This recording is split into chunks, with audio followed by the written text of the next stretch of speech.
ID વાળો માણસ મોરબીમાં રહે છે વર્ષોથી, અહીંયા એના નામે અધર કોઈ વ્યક્તિ આઈડી વાપરે, તલાટીની રહેમ નજર નીચે વાપરે, ગામના ગરીબ લોકો પ્રધાનમંત્રી આવાસ માટે ફોર્મ ભરે, એ ફોર્મ ભરવા જાય તો એ જેટલા ભાજપ સાથે મળેલા હોય એના ફોર્મની એન્ટ્રી કરવાની, ભાજપ સાથે નથી મળેલા એના ફોર્મની એન્ટ્રી નહીં કરવાની.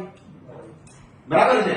આ લાઈવ થી વાંધો હોય તો તમારી નીચેના અધિકારીઓ જે કાંડ કરે છે એનાથી બી વાંધો હોવો જોઈએ. તમને તમે જે પણ અત્યારે રજૂઆત કરી હું હજી એનાથી આગળ કહું છે.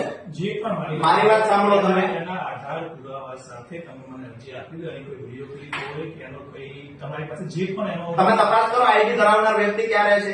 વિગત આપશો તો હું મારી ફરિયાદ છે ને તમને, મેં તમને હું આપું છું આમાં વિગત. લખીને આપી બીજી વાત છે એની સાથે સાથે એક મિનિટ સાહેબ મારી વાત સાંભળી લો. મારો અવાજ જ એટલો છે, અવાજ જ એટલો છે, તો થોડો ઓછો કરો. બરાબર છે? અવાજ એટલો જ છે, શાંતિથી વાત કરો. અવાજ આવે છે આપણે ઓફિસ છે બરાબર, આપણી શાક માર્કેટ નથી. અચ્છા તો શું છે ઓફિસ? છે તો આ ઓફિસ ની અંદર સુરેન્દ્રનગર જિલ્લાના ગરીબો લૂંટાય છે. આ લૂંટાવા માટેની ઓફિસ છે. શાક માર્કેટમાં કોઈ લૂંટાતું નથી મિસ્ટર. આ ઓફિસમાં લૂંટાય છે લોકો. એવી વાત તમે કરો શાક માર્કેટમાં. અમે જાહેર જીવનમાં છીએ, તમે તો 3 દી રોકાણ જતા રહેવાના છો. અમે અહીંયા લોકો માટે લડીએ છીએ વગર પગારે. તમે પગાર લ્યો છો મિસ્ટર, એટલે શાક માર્કેટ વાળી વાત ફરી વાર નહીં કરતા મારી સામે. અરે આને કેવા છોકરો કરશે તમારું ભાઈ? એવી વાત કરો છો શાક માર્કેટ નથી એટલે?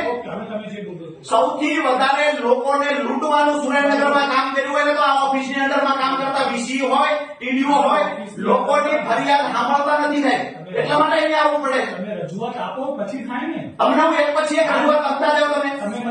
તમે મને લેખિતમાં નથી, હું લેખિત આપી દઈશ. તમે મૌખિક હું બોલું છું તમે લખતા જાઓ. કઈ ના સરકારમાં મૌખિક કોઈ વસ્તુ નહીં. મને લખીને આપો કે મૌખિક રજૂઆત સાંભળવા નહીં આવે. લખીને આપો. મારે લખવાનું કઈ નથી. મને લખીને આપો મૌખિક રજૂઆત નહીં સાંભળવા. ડેપ્યુટી ડીડીઓ સાહેબ એવું કહે છે કે મૌખિક રજૂઆત સરકારી ઓફિસમાં સાંભળવામાં નહીં આવે. વાત સાચી? લેખિતમાં તમે આપો. તમે એવું કહો છો કે મૌખિક સાંભળવામાં નહીં આવે. મૌખિક સાંભળીશું. ચાલો બોલો છો તો શું કામ ના પડો છો? લખો, હું બોલતો યાદ કરી દેશે તમને. લખીને આપો તો હું જોઈ લઈશ. મૌખિક હું સાંભળીશ. મૌખિક હું બોલું છું.